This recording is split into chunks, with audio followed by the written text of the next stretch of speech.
Welcome to the Always Bayern Chelsea show. This is a special video edition, so head over to YouTube and check it out. We're doing a Zoom call here as Bayern's loss to Barcelona has driven me away deep into the North Woods. But today is Monday, October 28th, and we had some good wins for both Bayern and Chelsea over the weekend. So let's jump into it. Couple of super solid wins for Bayern, and of course Chelsea. And I'm wearing the jersey today, the Palmer Mint jersey from last season. So yeah, amazing weekend for both teams. And Chelsea started off a half hour before Bayern started their own fireworks with a beautiful, hard-fought victory against Newcastle. Yeah, I'm sad that I only got to see the first really half an hour and then the highlights of that one because that would have been a fun one to watch live, and I'm sure a stressful one at the end there. Yeah, it was a good, solid Premier League match. There are lots of elements that I liked from Chelsea. They dominated certain aspects. Had their typical defensive lapses at times. I think Newcastle ended up with a higher XG. I wouldn't necessarily look at that as something that really was a fact of the game, which maybe doesn't make sense. But if you actually watched, I think most would say Chelsea were in control for most of the match. They end up winning it 2-1 off of two great goals from the main contributors all season long at Chelsea, Palmer and Nico Jackson.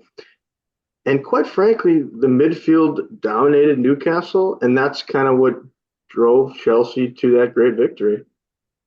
Yeah, this was a mature win for Chelsea, and I don't know if I always could have said that about Chelsea, the last couple of years. I think a lot of their youngness, their youth was showing, but this match in particular, I thought was a huge step in the right direction and just in terms of maturity, but especially from that midfield. I mean, they've pretty much been dominant for most of the season.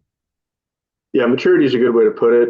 It's coming off of a press conference where Maresca is challenging players to become leaders, specifically Reece James, but he also mentioned he's kind of challenging everybody to step into leadership roles and build a better team together, build leaders, and that's certainly what they're doing. You saw that from Reece James specifically in the match, guys like Levi Colwill as well, leading the way.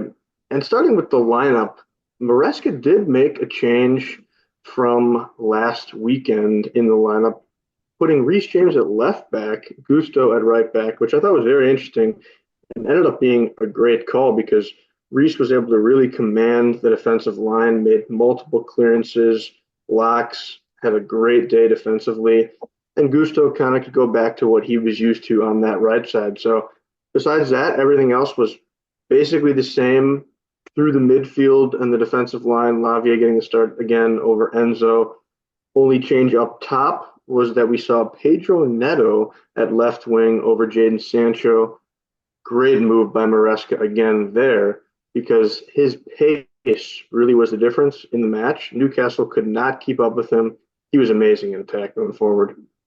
Yeah, I mean, I thought Neto had an awesome match, and I think it was great that he got the start. Like you said, Neto's pace really made him the choice for the start there. I think that Sancho has a lot of creativity and he's really good at dribbling, and there's certain aspects of his game that make him the right choice for certain matches. But yeah, not I guess not this one. Um, how was the like for most of the match, the inverting situation? Do you think Reese and Neto are just better on that side, whereas Gusto's better on the other side with Noni?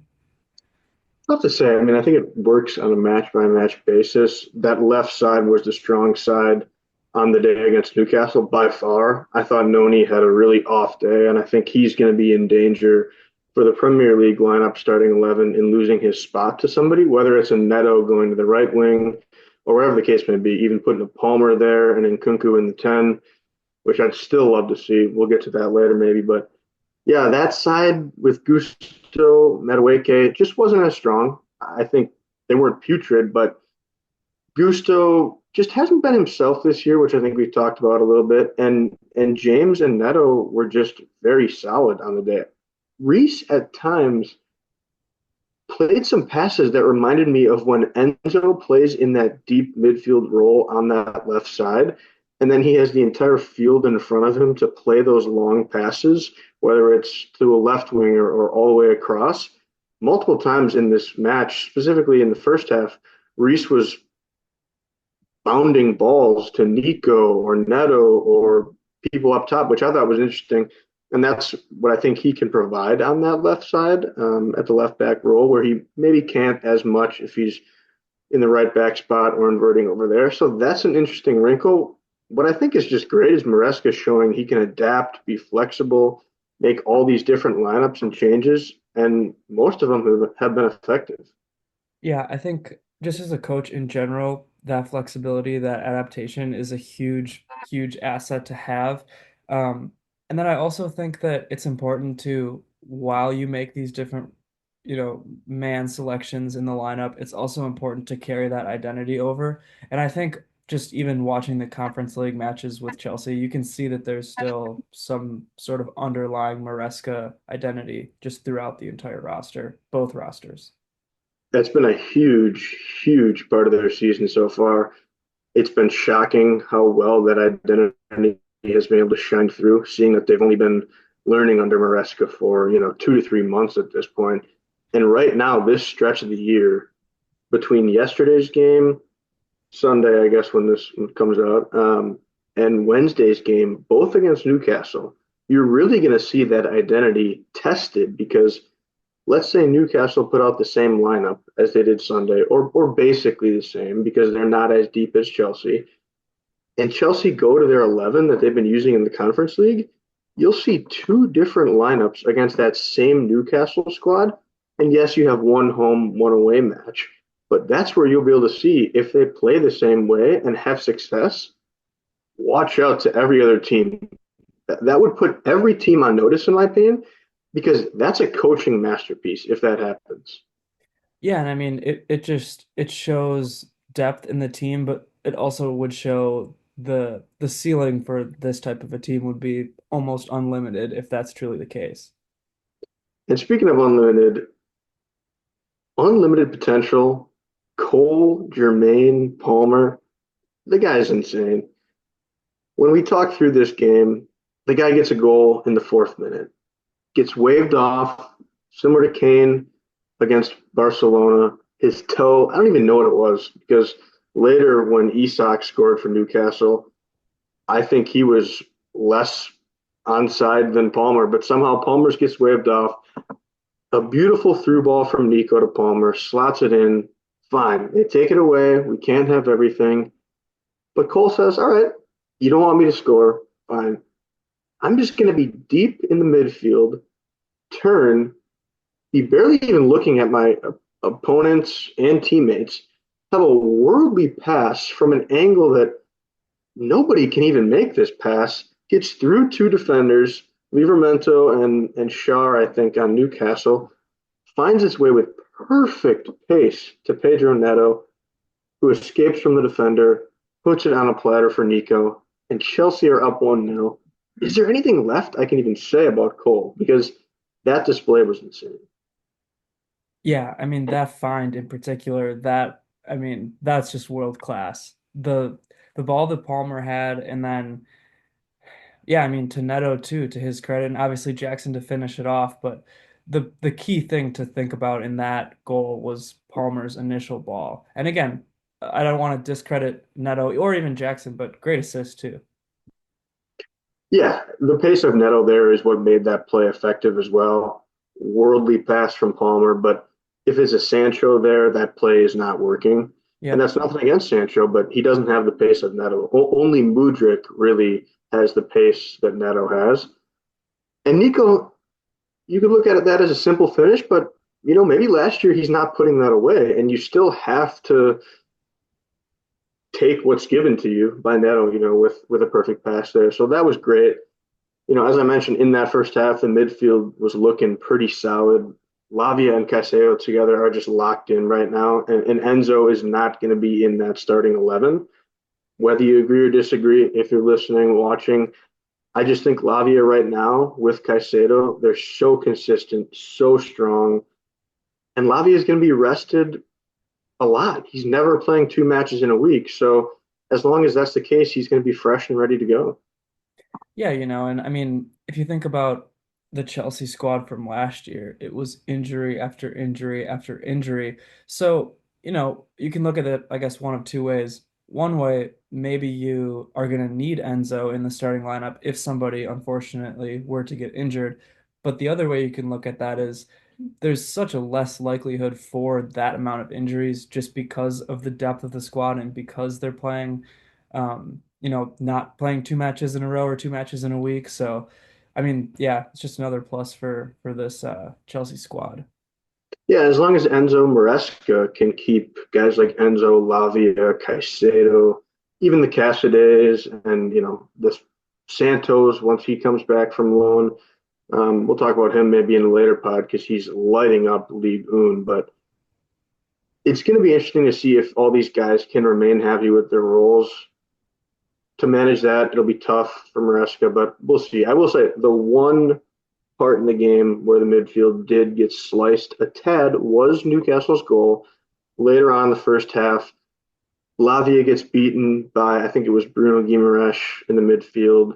They kind of just work the ball to that left side, and then Livramento and Hall, two former Chelsea Academy players, are able to connect. Hall gets the ball across to Isak, who puts it away to tap in. I think Reece didn't communicate as well as he could have to Fofana and Cole about Isak running in. Nothing Sanchez could do. Maybe a cheap goal to give up, and that's going to happen with Chelsea right now with their defense, unfortunately. Yeah, and unfortunately, I think that was right after I turned on the Bayern match. That was around what, the 32nd, 33rd minute or something. So I'm pretty sure I didn't even catch that one, but yeah, we move on from there. A lot of game left.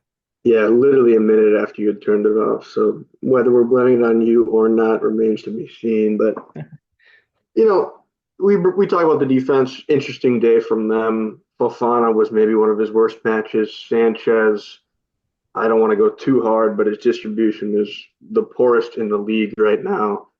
Didn't have much to do from a saving perspective.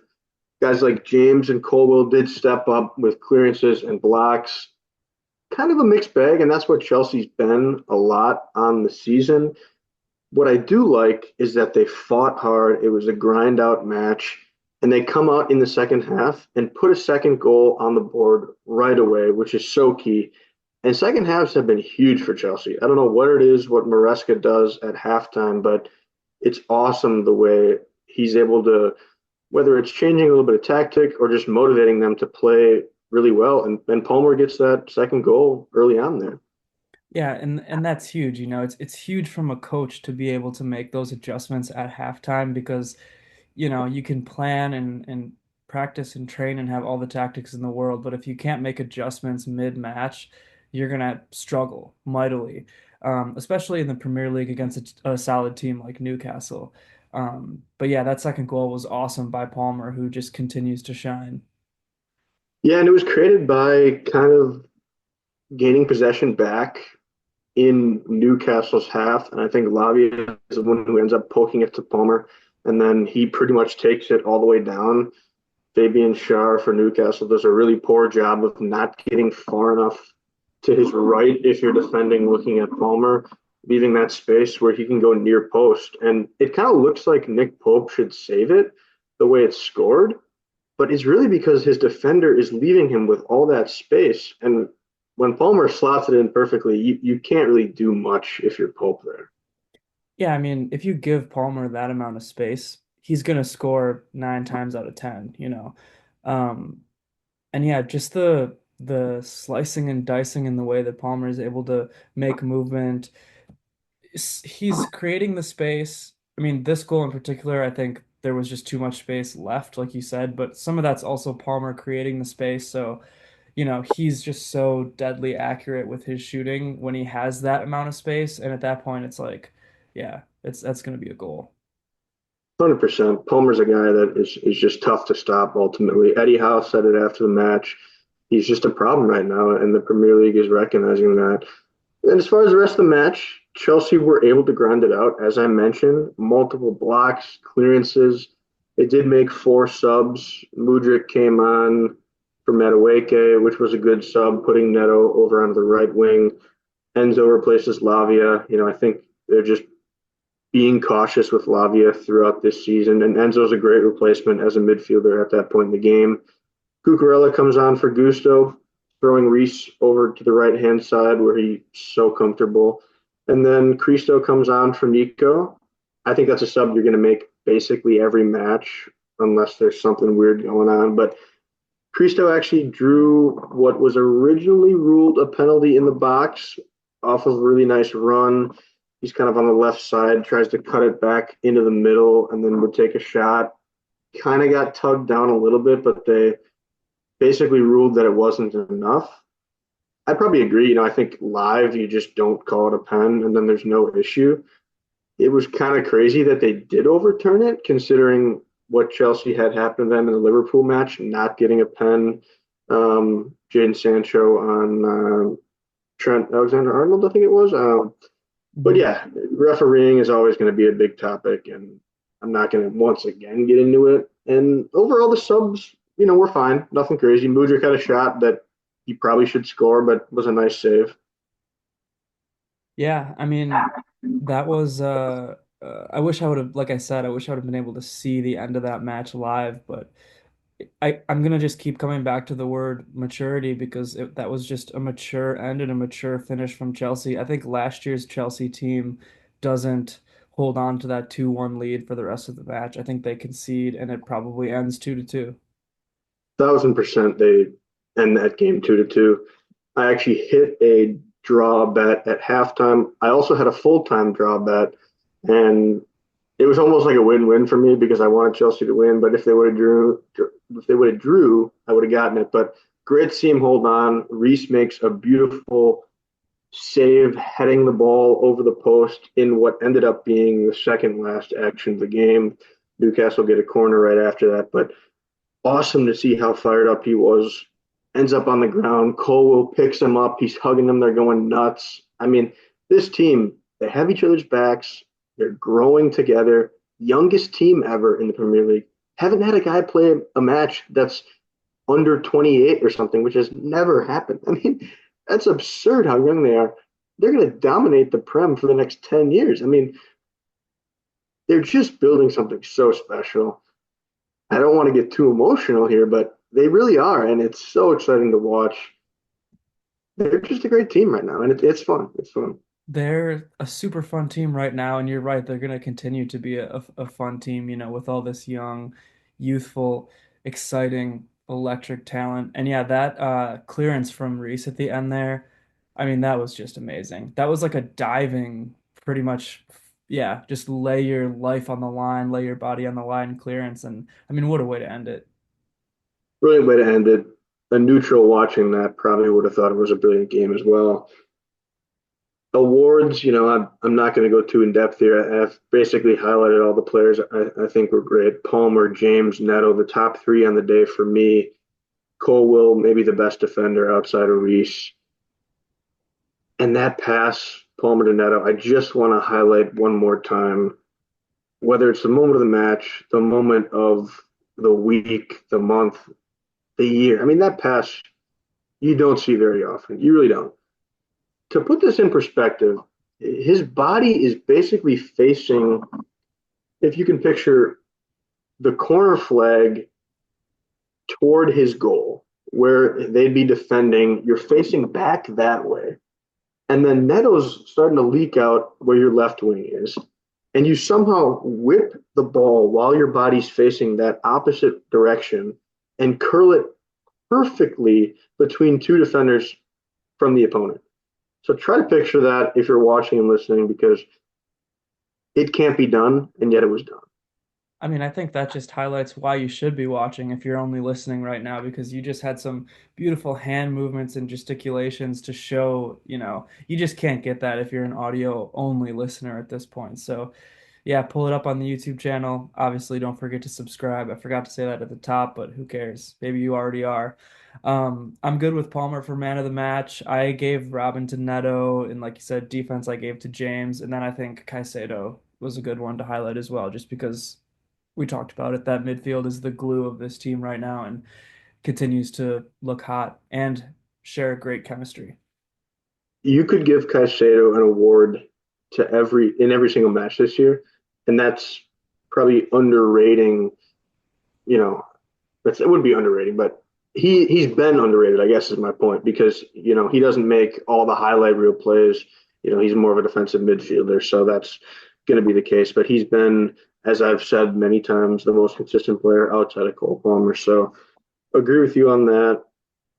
And for those watching, next time I'll try to get a whiteboard so I can really draw out how Palmer made that play. But awesome match, and I'm just excited to see what Chelsea can do at St. James Park visiting Newcastle on Wednesday. And I'll probably watch it hopefully on my train home from Chicago after a long day, but it's going to be exciting.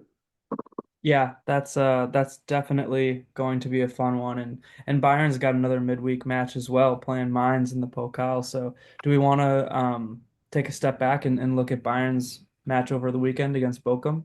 Let's do it.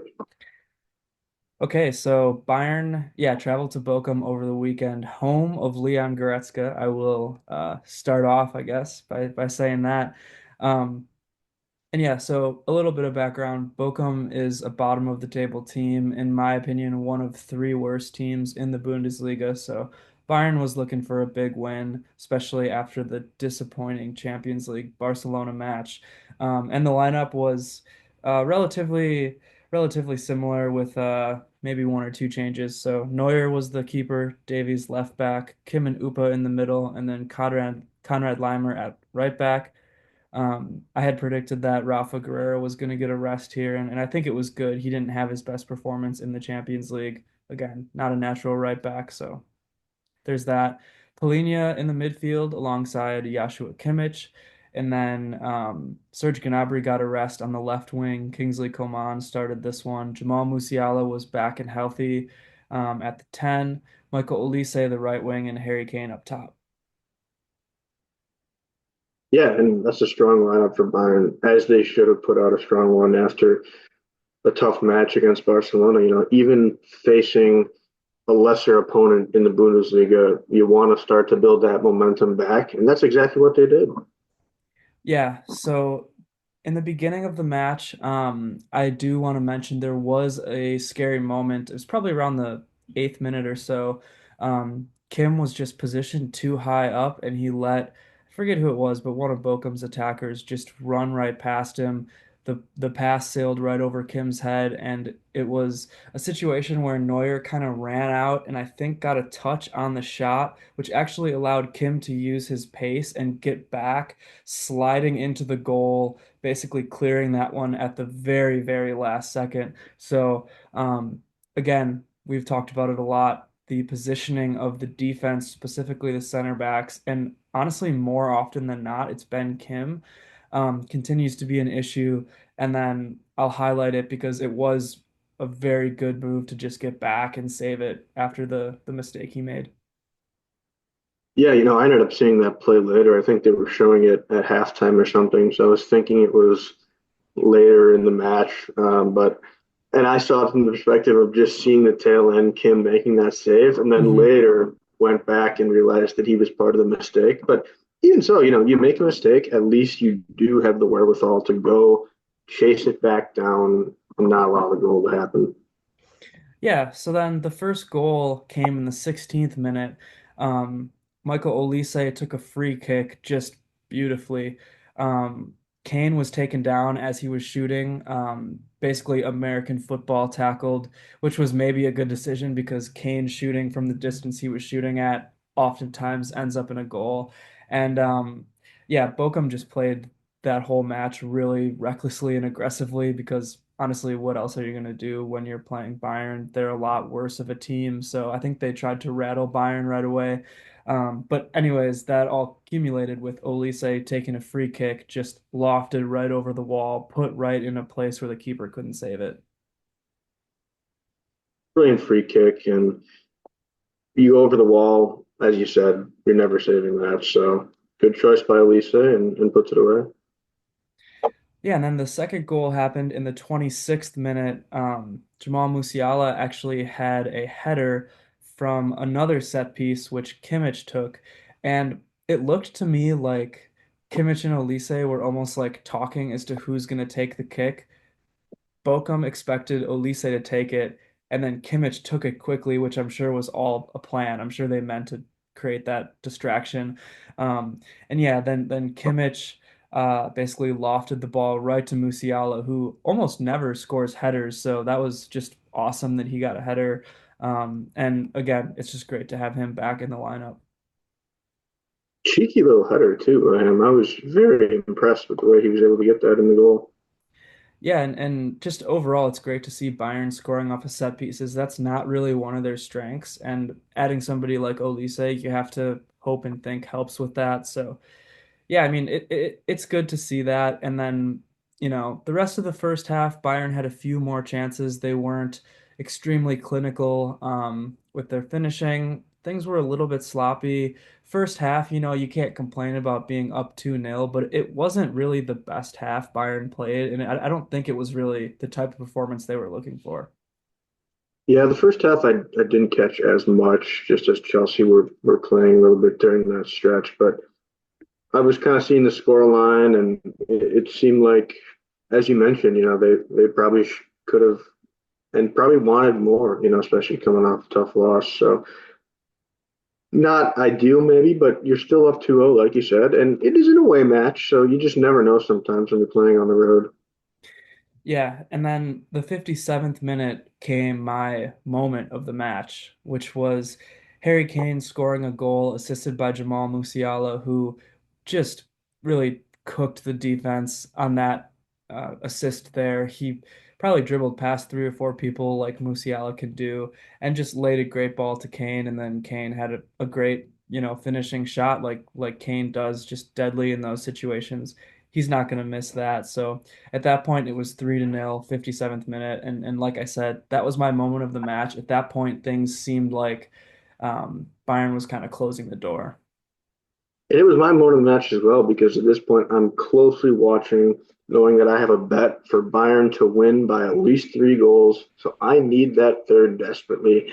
And just as I'm thinking that, as you mentioned, Musiala, the way he just can slither in there, he's got to be a Slytherin because he's unreal. But Kane puts it away beautifully, as Kane does. I think Kane, maybe had a semi-pedestrian day, but for him, that still means he's getting the goal.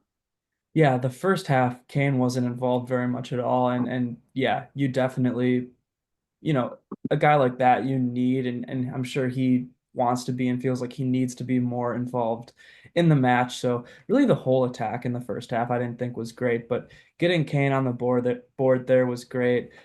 Especially because that 3 to nil lead at that point meant that in the 61st minute, um, Kompany was able to go and get some subs in there because he at this point we need to rest some guys. We have a bunch of midweek matches. So in the 61st minute, Sane, Muller, and Goretzka come in, and yeah, it was, like I said, extremely important, I think, for how the season progresses to get some of these other guys some rest. Yeah, and I even texted you about it because I was surprised seeing Leon that early. Loved seeing it. I'd seen a guy like him that's meant so much to the team over the years, but hasn't done much this season. Huge for him, huge for the squad. Who knows if it means anything for his future? We're not going to read too far into that right now, but I personally just loved seeing that. Yeah, me too, especially at Bochum. That's his old club, and I think that's where he's from. But yeah, at that point, with Pavlovic being injured, I guess, and then Limer playing right back because we have injuries at the right back position, you don't really have any other options if you want to make a switch in the midfield, but to go to Goretzka. And I thought he did all right when he came in too. He had a shot he could have slash should have probably finished at the end of the match, but he was involved in the attack and he was just involved in creation. So yeah, like you said, it's good to see him on. I also thought it was great to see Sane come on because I've been wanting him to start, quite frankly. I think someone like Gnabry, and even Olise at times have been looking like they need a rest. And you got a guy who's as special and electric as Sane sitting there, maybe we're just nursing him back to health with his injury, but um, I don't know. I feel like I don't want Olise to get injured. Him and Gnabry are both injury prone, so I was happy to see some rotation in this match. You need matches like this. You need rotations like this because when you go against tougher teams and guys are struggling that start, you need to be able to bring somebody off the bench that's confident and feeling themselves and is able to grab you a goal or bring you some fire and energy. So building that together as a team and your starters and the guys off the bench is huge. And I think will be key for Kompany going forward because as he tries to figure out what's best for his team, he's going to need to rely on some guys on a certain day that maybe you wouldn't always consider. Agreed. And, speaking of Leroy Sané, the 65th minute came around and he just had a vintage Leroy Sané moment and scored just a beautiful goal. I mean, one of those goals that it seems like only he can do, where he's just dribbling with lightning speed, looks up for, I don't know, 1 second, and all of a sudden he's curling the ball. It was one of those shots where it starts on the outside of the post and curls into the net. And he just does that in the blink of an eye. It's like a lightning bolt strikes, and all of a sudden he scores a goal. Yeah, that was brilliant. I'm trying to look at what I even texted you. I don't recall, but I know I was pumped seeing that because you've been talking about Sane and getting him more minutes, and so to see that for him was absolutely fantastic.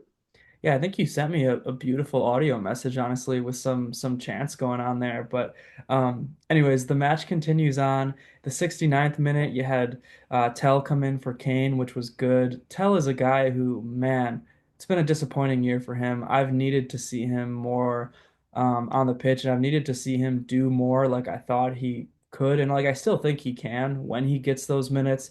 It's hard when you're only playing a few minutes every so often, but I'd like to see him do more. I think it's great that Kane came off. Kane never ever comes off, and when it's 4-0, you got to give Kane some rest. I mean, he's a guy who's dealt with injuries himself, so good to see that sub come on. I thought Tell could have done a little bit more in this match, but helped with creation.